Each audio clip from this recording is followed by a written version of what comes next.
E no Muda Mundo Tamo Junto de hoje eu tenho o prazer de receber a professora, editora Elaine Maritza. Elaine, é um prazer conversar contigo. Seja bem-vinda ao Muda Mundo Tamo Junto. Olha, o prazer é super meu, né? Agradecendo a oportunidade de estar contribuindo nesse projeto tão incrível. Obrigada. E eu convidei, há muito tempo queria conversar com a Elaine, porque eu sou fã do trabalho da Elaine, né, que ela faz, como professora, mas especialmente como editora, né, como chama, Elaine, agente literário? Como é que a gente chama, assim, tu lês originais, né? Sim, eu faço, na verdade, leitura crítica. Leitura crítica, isso. Isso. E aí, às vezes, quando aparece, muitas vezes, um texto bacana e que eu penso assim, nossa, a editora tal vai gostar bastante desse texto, né?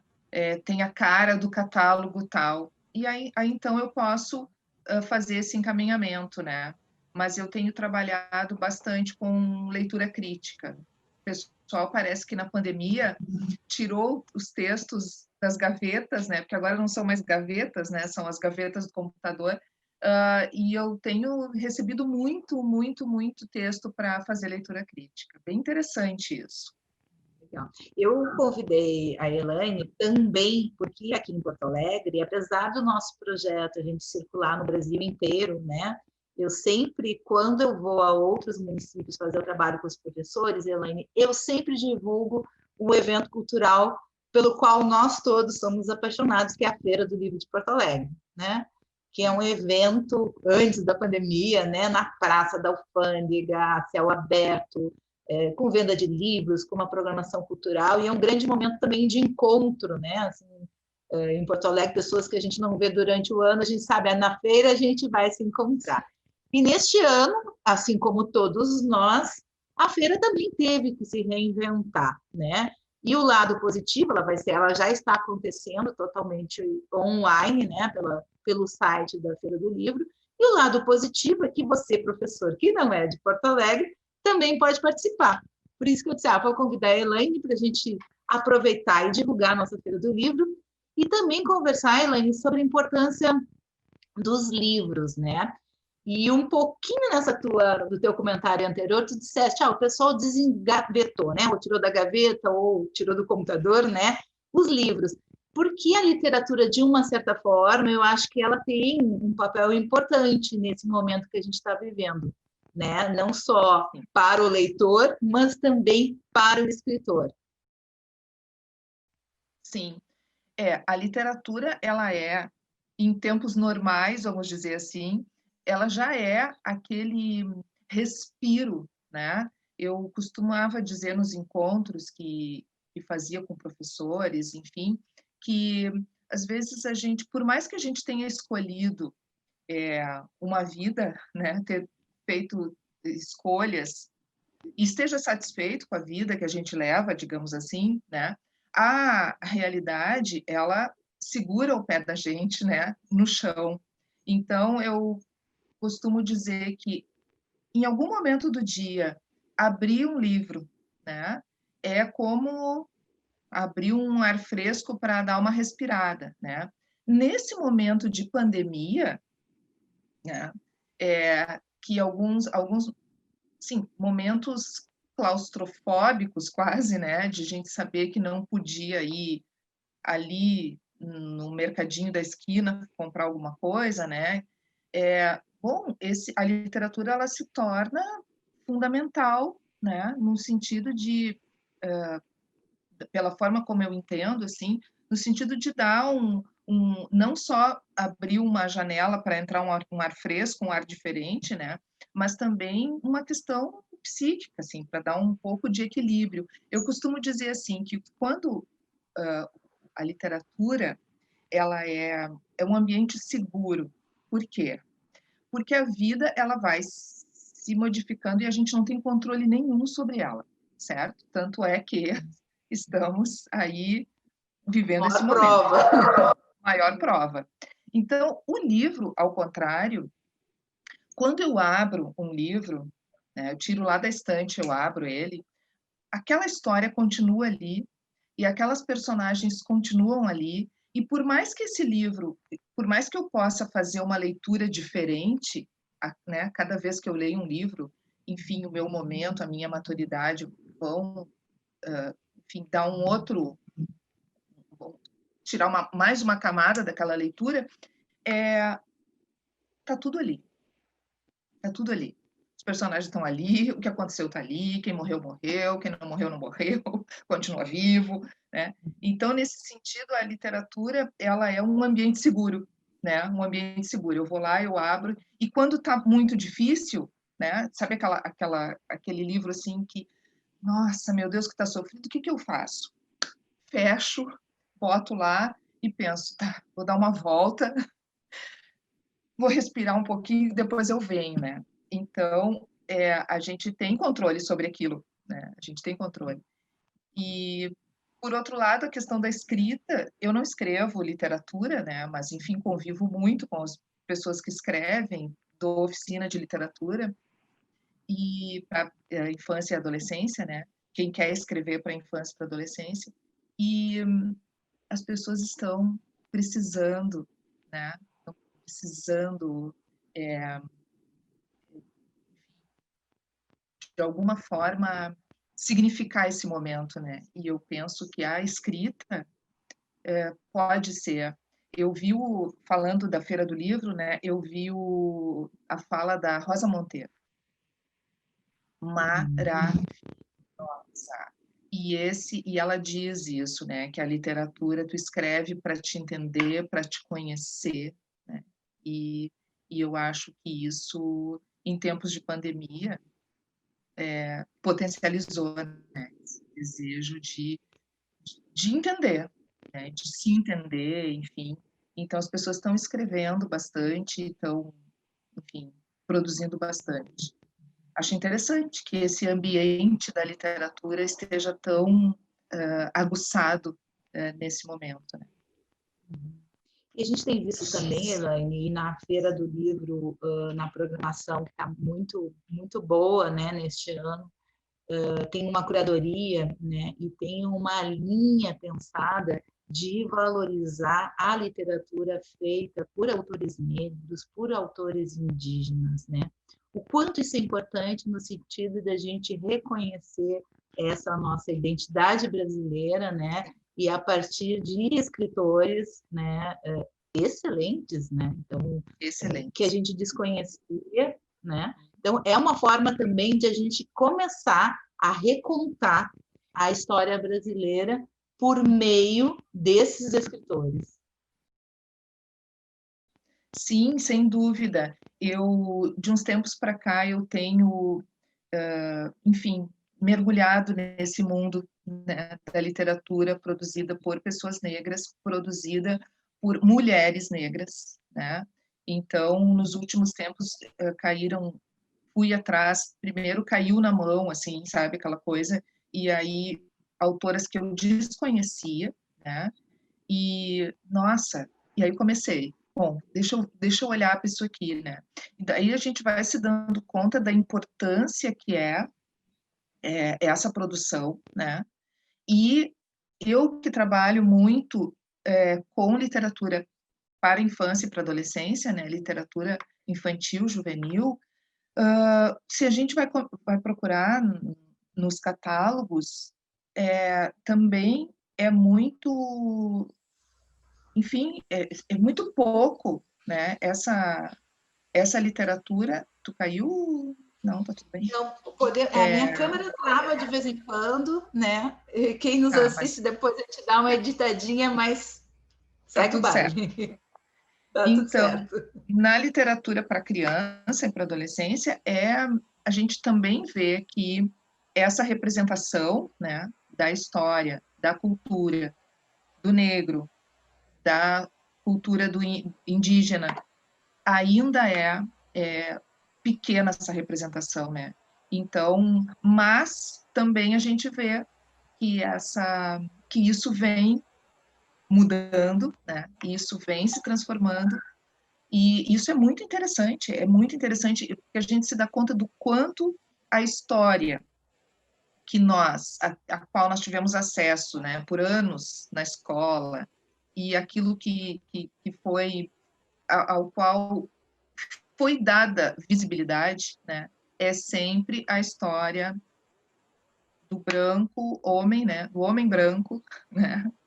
Então, isso é muito interessante que a Feira do Livro, né, tenha um patrono negro. Ele não é patrono porque ele é negro, ele é patrono porque ele é um baita de um autor, né? Excelente escritor. Nossa, eu li os 3 romances do Jefferson e, enfim, sou bem encantada com a literatura dele, né? Mas é muito interessante, assim, que a gente possa olhar para isso, que a gente possa pensar sobre e, enfim, é louvável que a feira esteja trazendo, né, essa programação e abrindo esses espaços fundamentais. E o significado disso, né, Elaine, vai muito além do que a gente consegue imaginar, né? Porque essas crianças negras, né, ao ver que o patrono, né, que é uma honra de um evento de 66 anos de idade, pela primeira vez, né, tem um escritor negro como patrono, isso significa que eu, que sou negra e pequena, talvez também possa ser escritora, talvez também possa participar desse mundo que antes não nem se cogitava, né? Não estava nas minhas possibilidades de sonho. Não, isso é muito, muito significativo. É muito importante. O próprio Jefferson, né? Eu convidei certa vez para ir falar com uma turma de alunos de um cursinho popular, né? Porque a história dele é bem importante nesse sentido. Eu queria muito que aquelas pessoas do cursinho popular, alunos de periferia, né, que estão buscando acesso à universidade pública, eu queria muito que eles conhecessem a história. E aí o Jefferson, a história dele é exatamente essa, né? Ele entrou numa sala de aula de um cursinho popular, né? E um professor negro entrou na sala de aula e começou a dar aquela aula maravilhosa.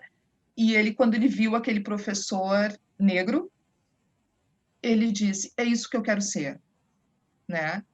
E aí ele foi ser, né? Então vê que o fato de ele ter tido contato com aquele professor, se aquele professor está ocupando aquele lugar, né, foi fundamental para ele, para dar a virada, né, na vida dele, que nos presenteou com esse cara que a gente conhece hoje, né, que é um baita autor e um professor incrível também. Enfim, muito interessante. O papel do professor, a importância do professor na vida das crianças.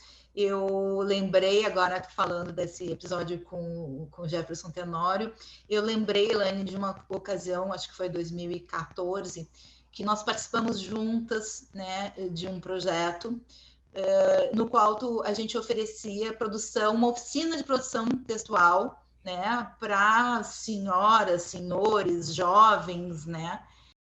E eu lembro muito bem que na formatura de uma dessas oficinas, um menino que tinha evadido da escola, que já não frequentava na escola, olhou para ti, eu sempre me emociono, e disse: professora, eu me dei conta como é importante estudar. Eu vou voltar para a escola.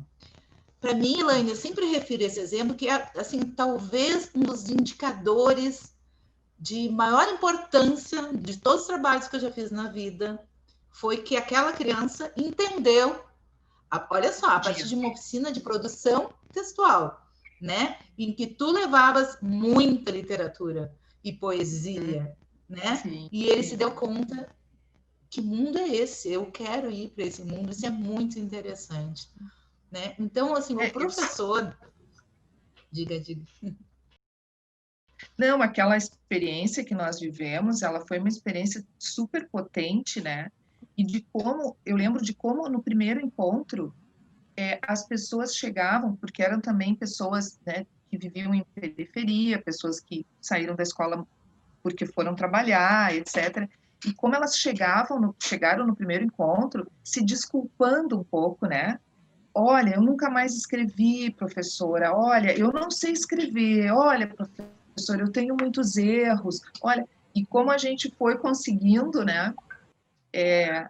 Aos pouquinhos elas foram conseguindo se soltar. Então é isso, assim, é o medo de que esse espaço não é para mim, isso não é para mim, né? Então, como é importante a gente conseguir mostrar que sim, esse espaço é para ti, né? E como tu te apropriar da escrita, né, e da leitura, como é alguma coisa absolutamente fundamental. E mexe com a autoestima, né? As senhoras que chegavam assim, eu não sei o que sai de uma oficina, não. Eu me expresso, né? Eu também posso. E o Sim. professor, ele tem já que estamos falando da Feira do Livro de Porto Alegre, a Conceição Evaristo, né, falou de uma decisão política, né, que o professor toma ao escolher Sim. Trabalhar esta ou aquela obra com os seus alunos. Sim. Isso Sim. é né, de uma potência, né, de uma importância que o professor tem, que pode mudar o rumo daquelas crianças, né, Elaine? Sim, com certeza. O papel do professor, eu assisti a Conceição, assim, achei maravilhoso isso que ela trouxe, né?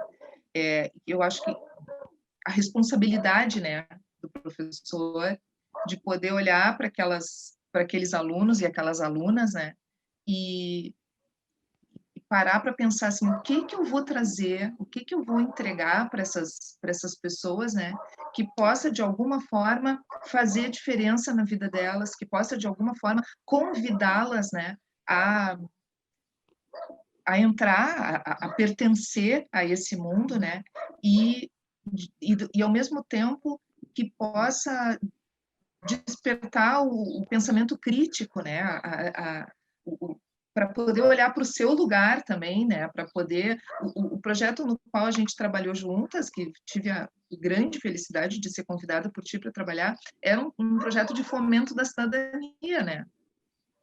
Era essa a ideia, né? Era fomentar a cidadania, ou seja, tu despertar no sujeito essa pertença, né? Essa ideia assim de que ele tem voz, de que ele tem a palavra, né? Oferecer a palavra. Então, eu acho que o professor ele deve ter esse papel, né? De oferecer essa palavra e esse espaço para que o seu aluno se aproprie, né, dessa palavra. E por meio da literatura também eu conheço o outro, né? E a diversidade, né? É a Sim. possibilidade, né?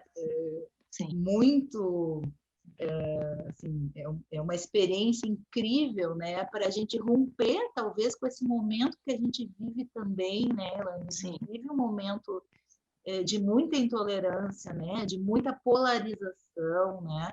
Sim. E, claro, na nossa bolha, como eu sempre digo, a gente vê também um movimento das pessoas, né, assim, questionando, tentando discutir, né, trazendo questões relevantes, um movimento antirracista muito importante, né, de tolerância, de respeito.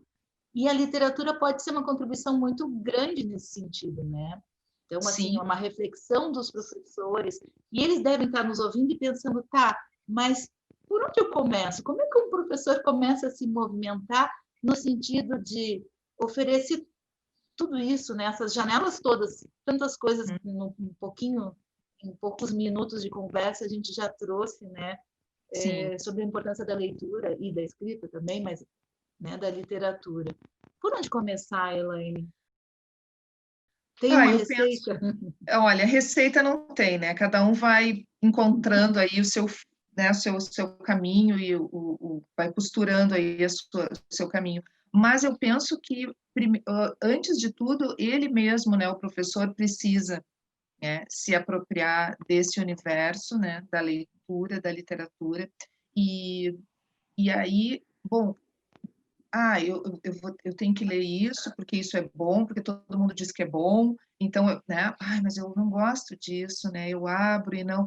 Então, eu acho que, em primeiro lugar, o próprio professor precisa, ele mesmo, entender do que ele gosta, por qual porta que ele vai entrar, né? No sentido mesmo de se entregar para a literatura. Então, assim, o primeiro passo é esse, é ele mesmo se entender como leitor, né? E conseguir se mover nesse mundo da leitura. Se eu tivesse que dizer qual é o grande segredo, o meu, pelo menos, né?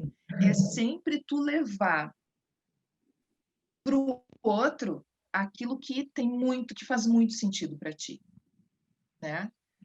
Tu levar uma leitura que faz muito sentido para ti, tu levar uma poesia que faz muito sentido para ti, e isso, a criança, o jovem e mesmo o adulto, qualquer pessoa, é por aí que ela vai entrar, né? Ela, pô, olha como essa pessoa é apaixonada por isso, né? Não deve ser à toa essa paixão toda, né? E aí, então, eu acho que é por essa via do afeto, né? Principalmente pela via do afeto, é que a gente vai capturando esses leitores, né?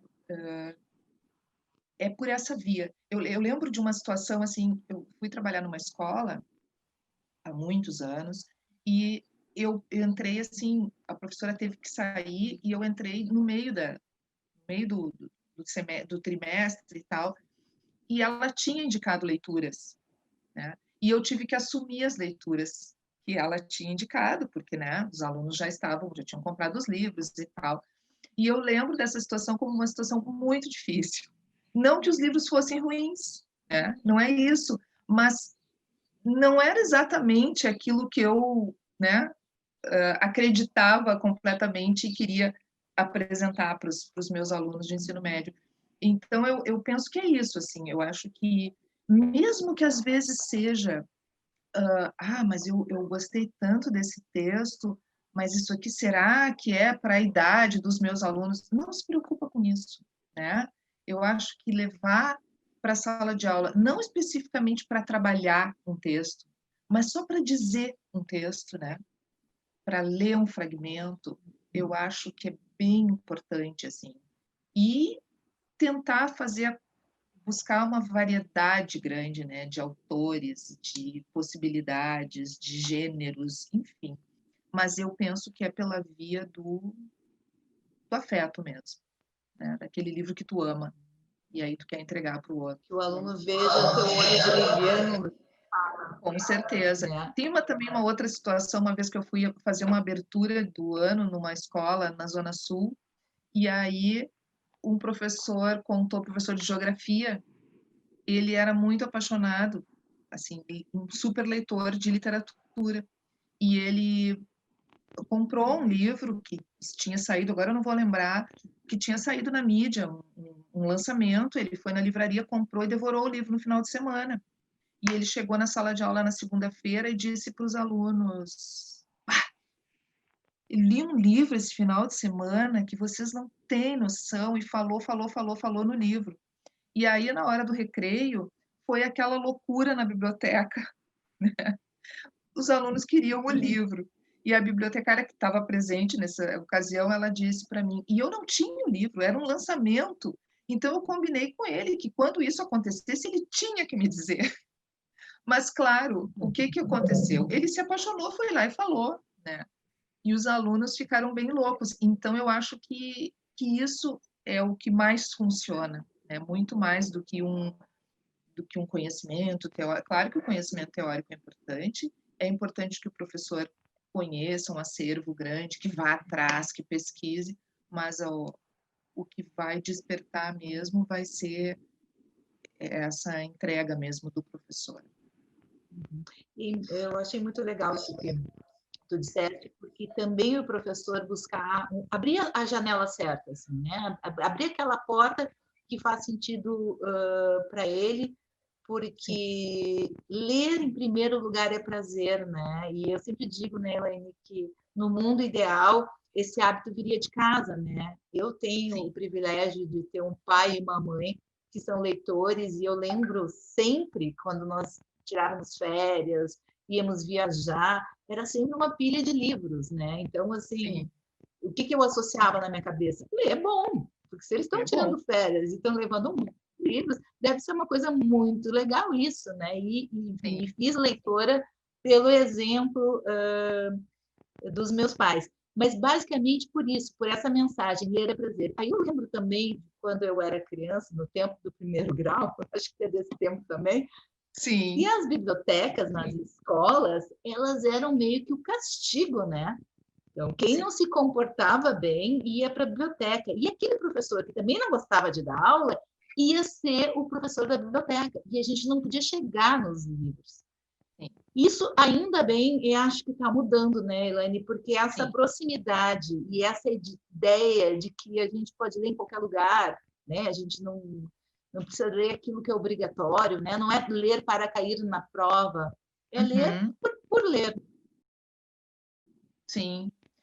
A biblioteca, ela não era nada, até bem pouco tempo, ela não era nada convidativa, né? Ao contrário, muitas vezes, quando eu fui fazer palestra em escola, da oficina, eu perguntava assim, onde é a biblioteca? E aí, tinha escolas que eram um verdadeiro labirinto. E depois eu dizia, olha, tu vai ter que me levar de volta, porque eu não vou saber o caminho de volta. Escondidas no porão ou no sótão, né? Com aquela bibliotecária que não queria que fizesse barulho, não queria, né? Então, acho que por muitos anos esse era o espaço da biblioteca, um espaço quase que assustador e proibido, né? De uns tempos para cá, ainda bem, isso vem mudando bastante, né? E já tem alguns anos em alguns países, aqui na América Latina mesmo, acho que na Colômbia, essa ideia de a biblioteca ser como um espaço cultural, né? De acontecer coisas na biblioteca que chamem lá para dentro, né? Porque a ideia é essa. E uma questão que eu quero dizer aos professores é que não mandem os alunos para a biblioteca, né? Acompanhem os alunos à biblioteca, né? Porque às vezes é assim, agora é o período da biblioteca, gente. Vocês vão para a biblioteca agora. Pô, mas se fosse bom, ela ia com a gente, pensam lá os alunos, né? Ela está nos mandando ir. Então, eu acho que essa é uma questão também importante. Ir à biblioteca com os alunos, descobrir coisas junto com eles, né? Mostrando que, bom, eu gosto desse espaço, eu gosto de estar aqui, vamos descobrir juntos leituras, né?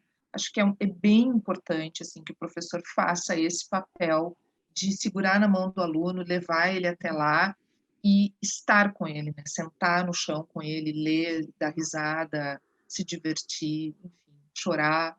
Muito chorei lendo para os meus alunos. Eu já dizia, hoje vai ter choro, porque esse livro aqui é meio importante para mim.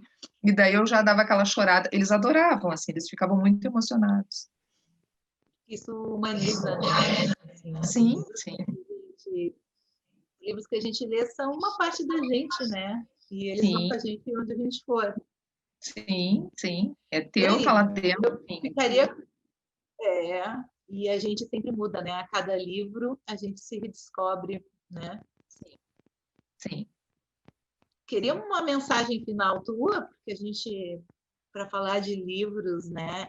E falar Sim. especialmente para professores, né, Elaine, que tem, assim, toda a possibilidade, né, de cooperar com essas crianças, no sentido que se abram essas janelas, né, para a diversidade, para o mundo, né, da literatura, que eles possam viajar para outros lugares com o livro, enfim, milhões de qualidades, né, que a leitura traz para a cidadania, para a constituição da nossa identidade. A humanização. Queria uma palavra final tua para a humanização, para descobrir o outro, para respeitar o outro, enfim, Sim, né? Para enfrentar o tempo de pandemia. Olha. Sim, sim. Eu penso que é isso, assim, em relação ao professor, né, que é o principal público aqui que vai nos ouvir, enfim, que está nos ouvindo, eu penso que é isso, assim, sejam, né, sejam leitores. Agora há pouco tu disseste do exemplo que teus pais foram, né, então, isso é o principal, né, o professor ser, né, para poder apresentar esse mundo da leitura, que é de uma riqueza assim incrível, né? Então poder ser esse agente, né, que vai mobilizar essas crianças, esses jovens, essas pessoas no sentido de eles pertencerem, né? Pertencerem a esse mundo da literatura. Uma vez o Fischer disse uma frase que era o seguinte: quando o sujeito se torna leitor, é como que se ele se inscrevesse, assim, ele faz o gesto, é como se ele se inscrevesse no mundo, né? Então, porque é isso, né? Porque a literatura, ela vai te dar, vai te ampliar e amplificar as possibilidades de viver, de olhar para o outro, de ser, de sentir, vai amplificar de uma maneira incrível. Então, eu diria que o professor primeiro seja, né, para poder, então, abrir essas portas e essas janelas. Bom, janelas abertas para a praça é o tema da Feira do Livro de Porto Alegre, que está acontecendo. Vou aproveitar para convidá-los, né? Nesse ano, excepcionalmente, ninguém precisa vir a Porto Alegre, né? Online pelo site da feira, que é feiradolivropoa.com.br. Tem grandes escritores, tem atividades para crianças, para adultos, para todas as idades, até o dia 15 de novembro. Então, esse é o nosso convite, né, Elaine? Isso, está imperdível. Eu estou grudada no site. Está muito legal. Eu também. Muito obrigada pela participação e espero que a gente tenha outras oportunidades para conversar sobre essa paixão em comum. Sim, eu que agradeço. Muitíssimo obrigada. Beijo para todo mundo. Bora ler.